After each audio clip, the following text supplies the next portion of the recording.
Welcome. I'm Kinetic Symphony. I hunt down and report on mysterious and weird true stories, from glitches to the paranormal. Case file number 200, written by itstheleviathan. They appeared from floor 4 to floor 2 without using the elevator. So, I work in a large building doing server maintenance. We, Team A, do repairs with parts we pick up in kits put together by another team, Team B. I got done with one of my runs on floor 4 and went into the elevator room to go down to floor 2. Outside the elevator room, I passed 2 employees from Team B that I recognized because I see them often. They were just standing there by one of their carts, talking. I went in, called the elevator. It was already on 4, so it just opened right up. Then I went down to floor 2. This is the only elevator on this side of the building, by the way. I get to floor 2, leave the elevator, and as I approach the door to leave the elevator room, the same 2 employees from floor 4 open the door and pull their big cart through the door and head to the elevator. There is no physical way they could have made it several rooms away to the stairs, brought their cart down that many stairs, and made it back to the elevator room before me, and all that without even breaking a sweat.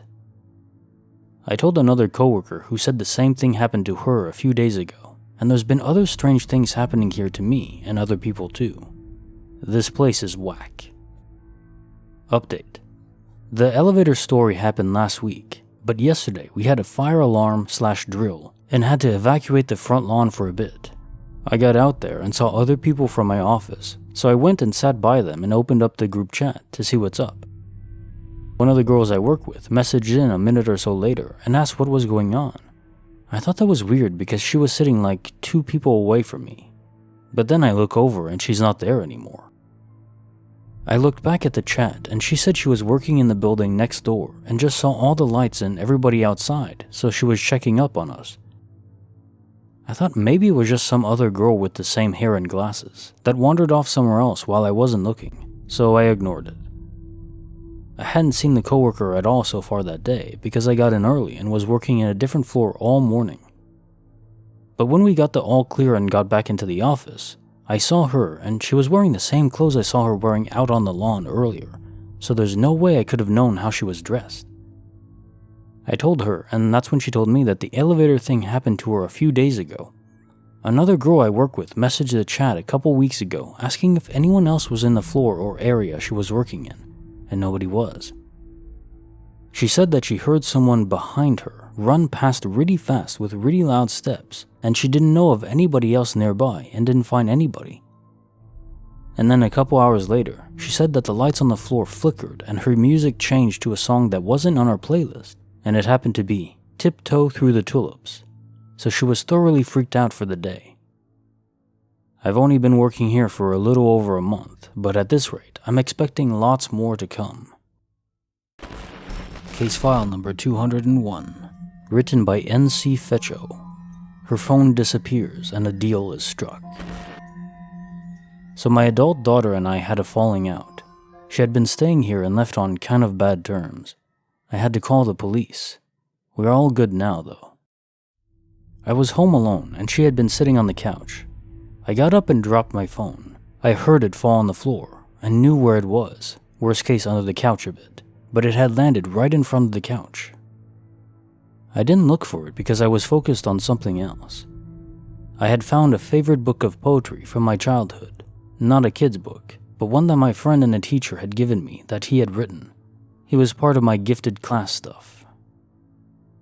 I decided to go out in my hammock in the yard and read it. I found a poem that just fits my feelings, so I decided to be kind of crappy and write out this poem on Facebook. I know, petty, but I was in my feelings.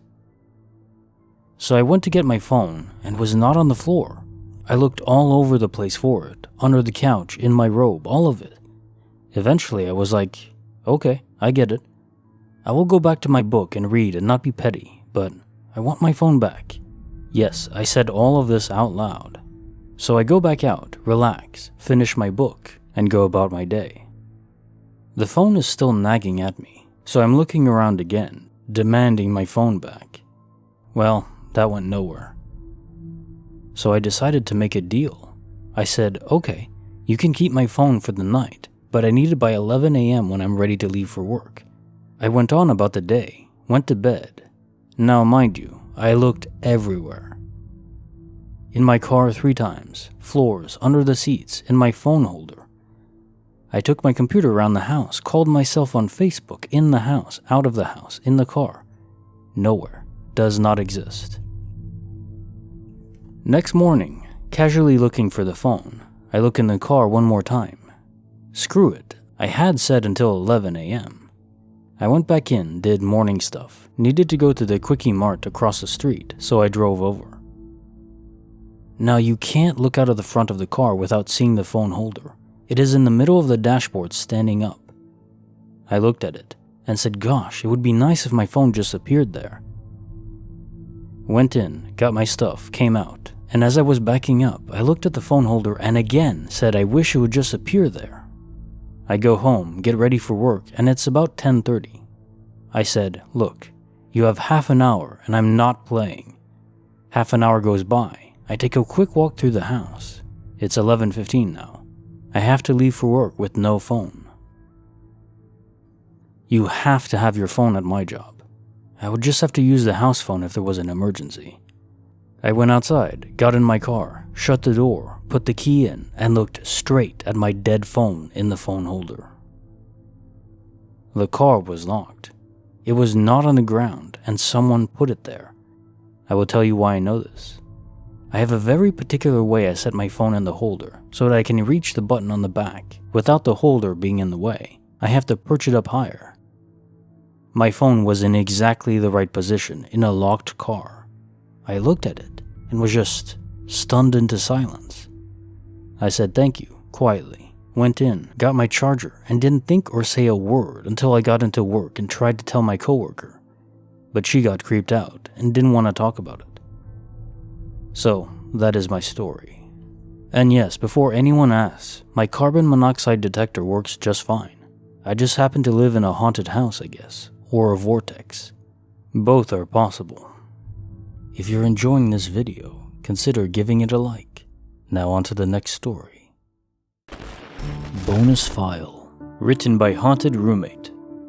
An unmistakable presence in her house. Last December, I fled an abusive relationship and crashed with my friend Amy. She lives in an upper-level duplex that is quite small, and I stayed there for a while with my cat and dog. Which was a lot, as she has a dog too. Next door to the duplex is a cute, old 4-bedroom house that is owned by Mark, a friend of Amy's who lives abroad. The couple who was renting out Mark's place bought a house and moved out. They suggested to me that it would be a great place for me to stay while I continued my apartment search. I was elated and agreed immediately. Mine and Amy's dog could play every day, and we could see each other all the time. I was excited at the opportunity and paid Mark some rent, but mostly he just wanted to help me out with my situation and have someone to house sit until he came home in May.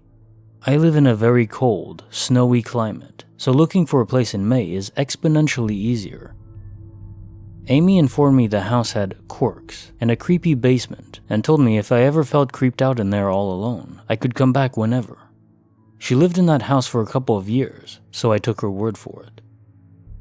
When one of the tenants showed me the place for the first time, I felt something off, very off.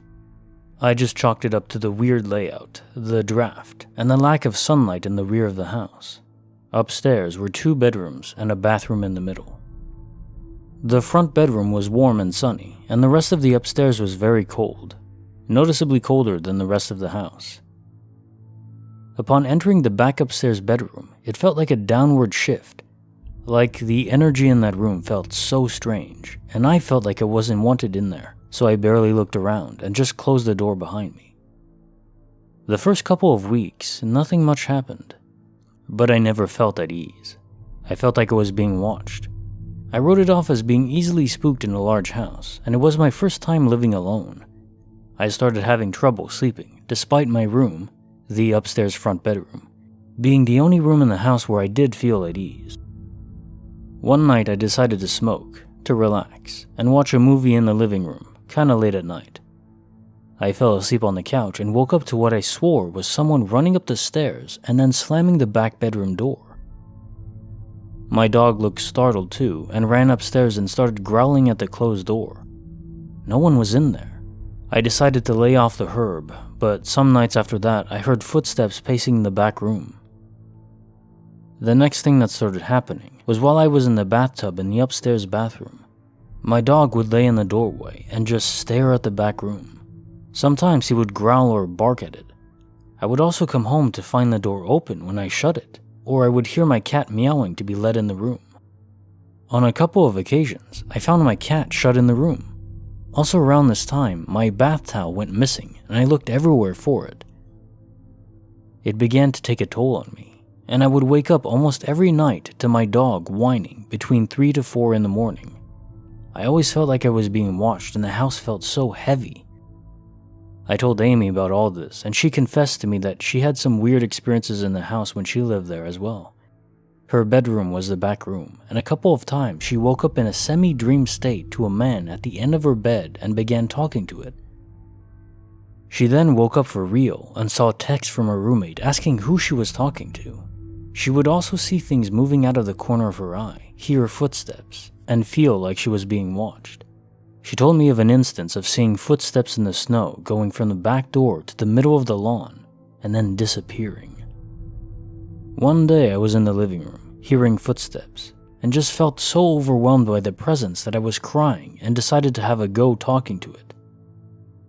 I said, "Hey, I know this is your house too. I'm leaving in a month. I've been through so much pain in these past few months. Please, just leave me alone. Please let me know you've heard me." Then the door upstairs slammed, and that was the last I heard for a while. My nightmare stopped. I started sleeping through the night and I felt less of the presence. One night I was hanging out with Amy in her backyard with our dogs and her downstairs neighbor, Sam, to celebrate my finding an apartment. I went back to my house for some beers and to grab a sweater. I went running up the stairs, and standing there at the top was an opaque, black silhouette. I couldn't make out any features, but it was as real as a person standing there. I screamed and ran back down and turned on the stairway light, only to find no one was there and the back room open.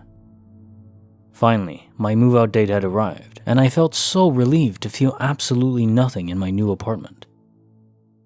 I went back to the house one last time to check and see if I forgot anything, and there, right in the middle of the floor of the back room, was my bath towel, still slightly damp as if it had just been used. Funny prank, ghost. I have not been back since.